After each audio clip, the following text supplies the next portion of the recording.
Hi, I'm Ashley. And I'm Chris, and this is Business by the Books.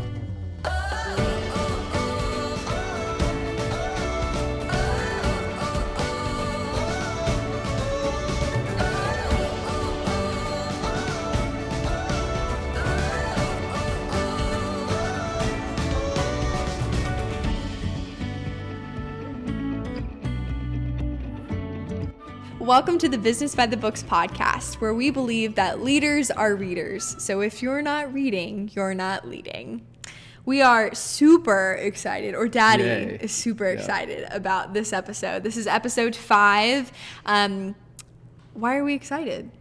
Because this is an awesome book. This is an awesome book, and I'm going to introduce that book really quickly. So today's book is Black Box Thinking by Matthew Syed, and it was written or published in 2015. Mm-hmm. So this has become one of your absolute favorite books of all time. Like in the scale of our top 50 books that we're doing in this project. This is top 5. This is top 5. Okay, cool. And we know that because I think we talked about, I probably bought 35 copies of this book and given them away. Yeah. So it's a big deal. Yeah, it's a big deal. So it's a pretty big investment. Yeah, exactly. So the title Black Box Thinking does not really, to be honest, unless you read the book, it really doesn't give a lot away about what the book is about. So do you want to dive into what this book is about? Yeah, it's in one sense, once you kind of get into the book, it's a basic concept, but in matter of fact, let me just kind of read the subtitle. So is why most people never learn from their mistakes, but some people do. Yeah. And so if you think about what a black box is in an airplane, when an airplane goes down,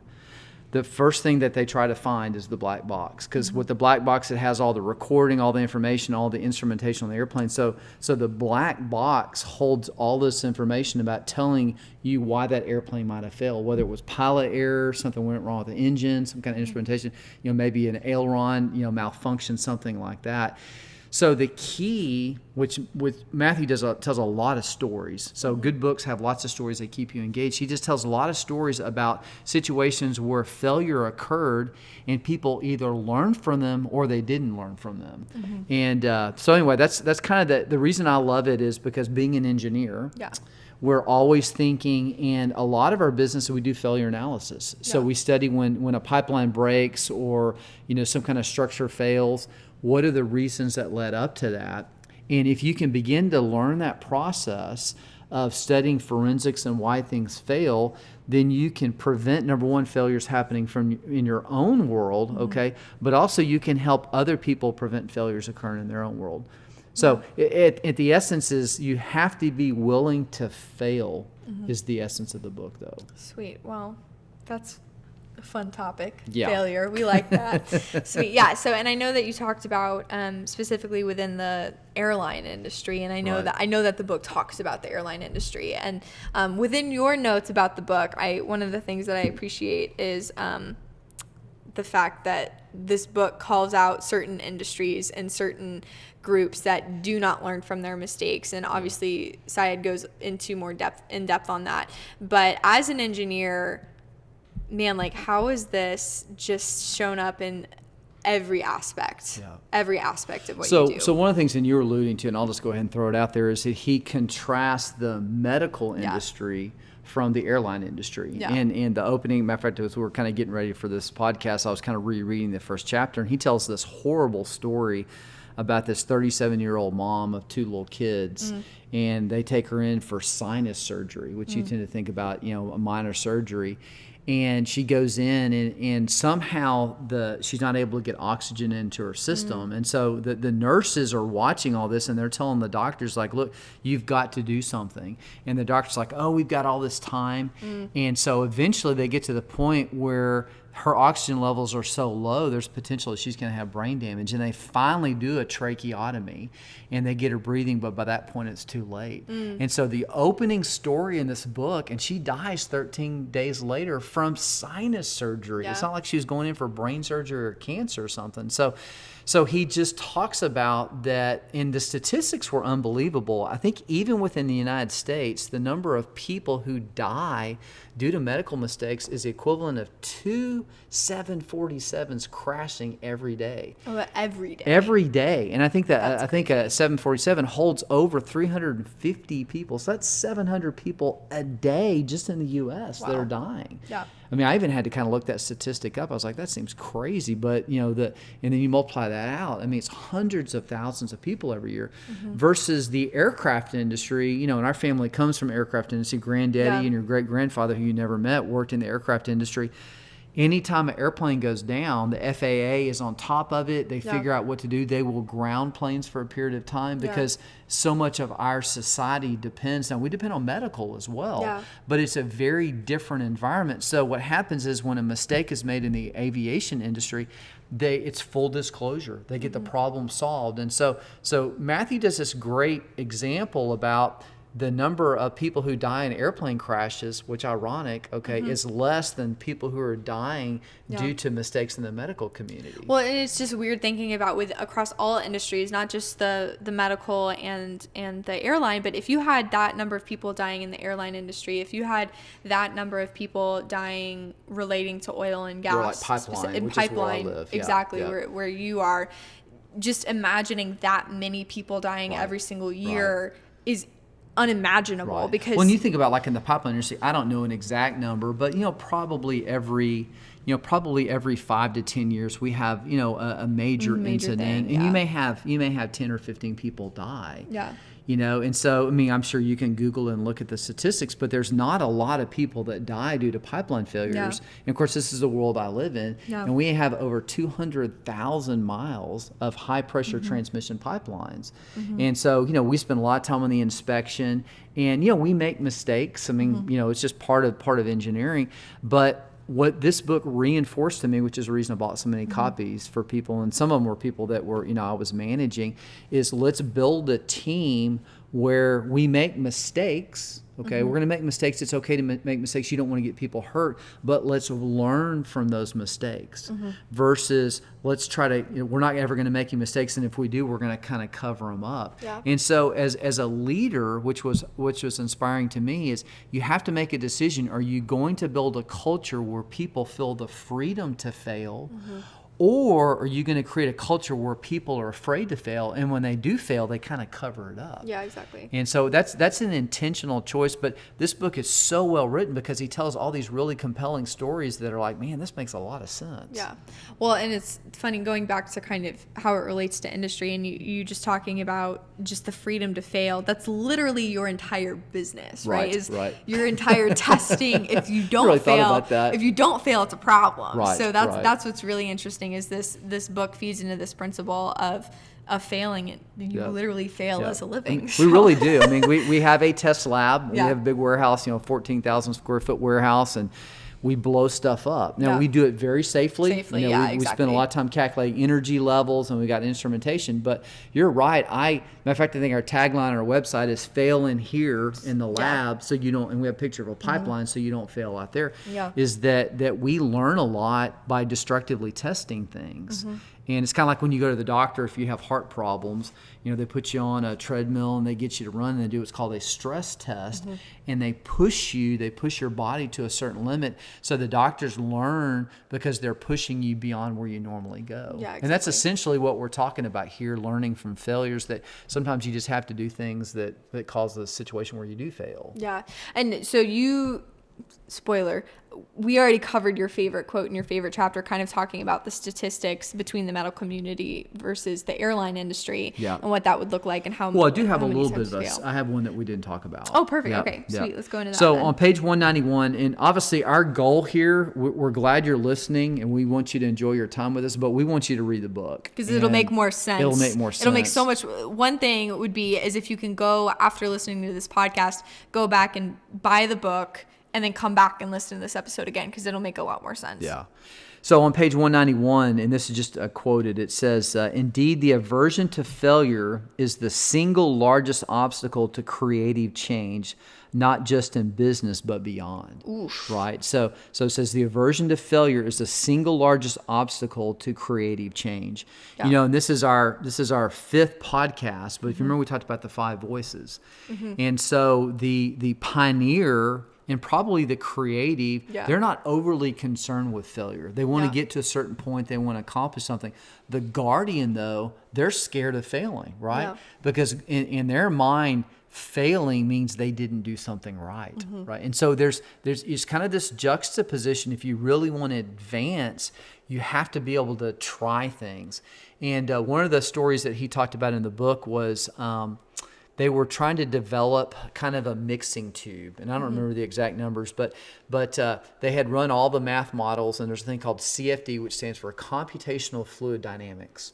Okay, and just so science, gross. So it's fluid mechanics, and they had run all these models to try to define, what is the optimal mixing, tube structure. And they never could get it. They never could get it right. So they went to within this. I think it was Unilever, that within their organization they had a group of people who are biologists. And biologists, by their nature, they experiment. So they'll try this, and then they just kind of iterate. So they kind of engage this group of people. And I may not be getting the story exactly right, but the concept is there. And so they engage this group of people, and they iteratively tried to build this mixing configuration. And I think it took like 400 different configurations. Oh. Man. And then they got it to mix perfectly. Yeah.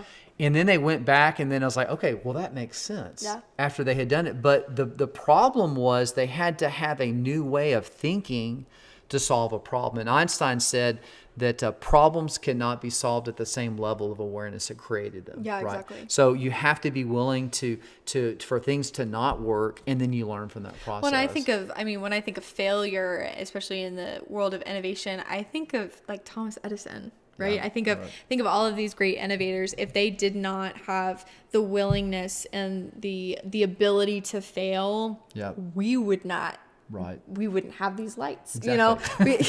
No, these microphones. Yeah, exactly. We wouldn't have Edison's so much. pretty much in this room in spirit, isn't he? Yeah, exactly. Which is so crazy and so fun to think about. And I mean, it relates to in every world. But I like that specifically within this idea of the black box thinking, that it relates specifically to industries that are so important. Right? Because the work that you're doing and the stuff that you're accomplishing is so important. We wouldn't have electricity. Yeah, exactly. Right? We wouldn't have electricity. We wouldn't have all of these awesome things without people being willing to fail and getting us to this point. So moving on from that, specifically this idea of failing, how do you plan and how can you see failing moving forward as beneficial? Yep.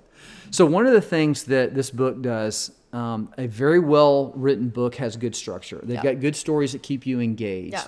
And so as I was kind of writing some notes here, there's kind of different sections. So I thought I'd just read them, and then we can talk about it. So the first is the logic of failure.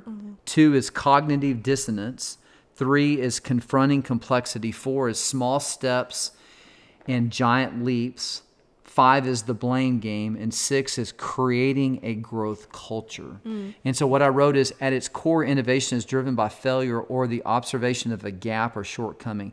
When a healthy approach to failure is employed in an organization, people can learn and achieve much more than when only focus on successful outcomes. And so it's kind of giving people the freedom to fail. Right? That you create this culture where it's kind of like when you teach a kid how to play golf. You want them to have certain techniques, but there's something to be said for just going out and letting them swing. I know Jack Nicklaus, who's one of the greatest golfers who's ever lived, he talked about just let kids go out and hit, and kind of learn. And you want to get some habits in there early, but don't create this fear that you've got to do everything exactly right, because you get what's called paralysis by analysis, right? You analyze everything, and you just have to be willing to take some risks. Now, one of the things I do want to talk about, though, is if you're in an organization where failure can result in people getting hurt, you gotta manage that. Yeah. So sometimes what it means is you do things in a very controlled environment, but you spend a lot of time controlling the failure so that when it happens, everybody's okay. Yeah. And but I think in general, in most organizations, failure just means you're going to try something and it might not work. It might not generate the revenue. And, we both have iPhones. We like the Apple culture and those kind of things. You tend to be more Apple. I'm a PC person, but we could do our own commercial. Apple's creative, or it's created for the artsy-fartsy people exactly. like myself. So. Yeah, and engineers, we like PCs. But anyway, but we like the culture that they have because there's so much innovation. Yeah. And that was kind of how Steve Jobs was. And, not everything he did was great. We're in one of his, we're going to talk about him because he was one of my 50 books, Walter Isaacson's biography on him. But he was willing to fail. And I think, the great leaders, we talked about Thomas Edison, they're willing to do things. And the thing is that you only remember the successes, but the person who's going through the story, they remember the failures. Yeah, exactly. Yeah. So specifically within your company, how are you going to be failing moving forward? Well, I think some of it is just a willingness to take risks. Yeah. For example, like we're looking at bringing a couple of guys on to do some work in an area that I realize there's a gap. Yeah. So on my side, there's a financial cost, right? And so if it works, great. If it doesn't work, it could cost me financially. And I think about kind of how we started this thing. We talked about how much revenue we've generated. I mean, it's $10 million in 3 years. But if you look at all the money that we spent, I mean, we spent well over $1 million buying equipment and pumps and data acquisition systems and all those things. And I can't say 3 years ago I really understood that, but for every dollar that I get, I reinvest that back in the company. That's why I'm a big proponent, without getting overly political, on really lowering the tax for businesses. Because, if I can lower my taxes significantly, I'm just going to hire more people. I'm going to buy more equipment. I'm going to be able to do things to grow my business. I'm not going to take that money and put it in my pocket. I'm always going to reinvest. When you have more resources, you're more willing to take those risks. Exactly. And in essence, it's not, you can put a disclaimer. It's a calculated risk, exactly. Which is what this book is talking about, is that you do things and you kind of what we call iterate. So I take a little baby step and I see what results I get. And if it's working right, then I take another step. It's kind of like when a baby learns to walk, they take a step and, they fall and then they keep taking a step. And then eventually, after really weeks in the case of a baby, within weeks, they can walk all the way across the room. So it's the same way for our minds and the cultures and the businesses. You take some risks. Now, the thing about it is you don't have an indefinite supply of money, and especially when you're a small organization. So you take a little risk, and if it seems favorable, then you keep pursuing things. But sometimes small organizations, you can't afford to take a lot of steps. Yeah. What do you think is kind of a tangible risk or failure for a college student not in the business world, right? Before we are into the startups, before we're in an organization, what do you think a failure looks like for us at this point? Ooh, that's a good one. So you're talking about like when you get right out of school? Yeah, either right out of school or even while we're in school. What are some risks that we probably should be taking and testing out the failure while we're in an environment where we can afford to do that, right? Well, one of the things that I think it was Lee Iacocca is it was Jack Woltz talked about that early in your career, you need to go do the things that nobody else wants to do, right? And that's generally, when you get your first job, you're like, hey, I want this fun job where I kind of get to do things I want to do. But his point was, if you learn to do the things that nobody else wants to do, that when you get the opportunity to do the things that you want to do, you're going to appreciate them a lot more, but you learn a lot more in those difficult times. So I would say from a practical standpoint is spend a lot of time talking to people who have careers and say, if you had to do it over again, what would you do? So for example, if I had to talk to a younger me, I probably would have taken some business classes. I would have taken some classes in finance, and it didn't fit within my mechanical engineering world. I might have even gone and taken some marketing and sales classes, right? Because I wound up doing that. So my encouragement is to look holistically at where you want to be and talk to people who are doing the things that you want to become, and take risks to do things that aren't necessarily within your wheelhouse. Yeah. Absolutely. Sweet.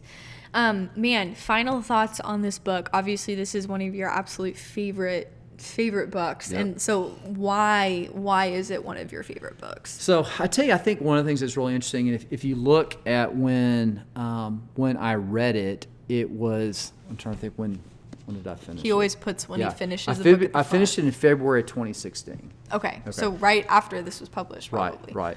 So, and I think your mother got this for me for Christmas. For Christmas, so, yeah. Of course. So anyway, I got it for Christmas, and so I had it finished within a couple months, and then I've started buying a lot of copies. But one of the things that I wrote, and this is from page 267, it says, "We are not born with a fear of failure, it is learned." So one of the things I've talked about when and I really think this book helped me. So I started thinking about, starting a company back in this time period. You don't just wake up one day and go, hey, I'm going to start a company. Yeah. Especially at 50, I was 48 years of age at that time. Yeah. And so the sensation I had for about a year and a half before I started ADV was, and I literally would lay in bed at night, and I just kind of had this panic feeling. And I envisioned myself on a bridge with a bungee cord tied around my ankles. I've never bungee jumped. I've flown an airplane, but I've never bungee jumped. I still can't even imagine doing that. Yeah. And I knew that I needed to jump because I had paid my, $300 or whatever to bungee jump, whatever it costs to bungee jump. Yeah, exactly. Too much, probably. But I never could jump. And so, and the reason why, it boiled down to one thing. It was fear of failure. And I remember Paul Stiggy, that Paul's a dear friend of mine. And one of the things that Paul and I were talking on the phone one day, I said, Paul, if you had no fear of failure, right? You had no fear, how different would your life be? And we both have said, man, our life would be completely different. You do all these things. So making a long story short, after reading this book and through a series of events, as I said, for a couple of years I had that sensation. And finally I woke up one day, and I'll say probably God said, it's okay to jump. And so then at that point, that fear of failure went away, and I jumped. And so I look back 3 years. So sometimes books can literally change the trajectory of your life. And I would say in many regards, this book was a contributor. It wasn't the only thing, but it was a contributor to my learning that I can make mistakes, and that as long as I learn from those mistakes, I'm going to keep getting better every time. Yeah. So I think, that fear of failure is something that really hurts a lot of people. And I think the thing I'm a little bit concerned about what's going on in our economy right now, it's hard to run a business, and with the unknown things like COVID shutting businesses down, and I mean, as a business owner, you can't predict that, and we both know of businesses in the Houston area that they shut down and they're never coming back. And so, my concern, the United States, we're built on an entrepreneurial spirit. That's what makes America America, is people start businesses all the time. And people come from other countries to live the American dream because we have this entrepreneurial spirit. And what drives the entrepreneurial spirit is a willingness to go into the unknown and overcome that fear of failure. Yeah. And so I think it's super important. But this book does such a good job just bringing kind of a science to failure and a science to learning from failure. Awesome. Sweet. Well, maybe I should read it. Probably should. I can take one of your 35 copies. Sweet. Awesome. Well, let us know if you end up picking this book. Our Instagram is Business by the Books. Super easy to remember. Any call to actions you want to challenge the listeners on? Yeah, I do. So one of the things we've talked about, we've got different categories. So this book went in the category that I couldn't figure out where to put it. Remember we laughed about that? So this is in the business thoughts and concepts category. But a lot of what we're talking about is for leaders. And, in some sense, everybody's a leader, right? I mean, even if you're a college kid, you lead yourself to get out of bed and go to class and study and all those things. So sometimes. Yeah, sometimes. So anyway, everybody's a leader of at least yourself. But most of us are a leader of a family or leader at church, or you may run a business or you may lead a group. So one of the things that I wrote is that leaders must be intentional in building growth cultures where organizations learn from failures and people are celebrated for taking risks. So I think that's a huge takeaway, that if you don't have a culture where that's the case, reading a book like this and some of the other ones that are in our Business by the Book series is they will encourage you and exhort you to build a culture where you can systematically learn from failures and be willing to take risks. Yeah, exactly. Awesome. Sweet. Well, thank you guys so much for listening. You want to close us off with our statement? I do. We like our statement. So that leaders are readers, and if you're not reading, you're not leading. So go out and lead by reading. Awesome. It's just lots of eatings and leadings and readings, and we love it. A lot of INGs. Yes, lots of INGs. Awesome. Well, thank you guys so much for listening, and we will talk to you guys in the next episode. Thank you. Bye.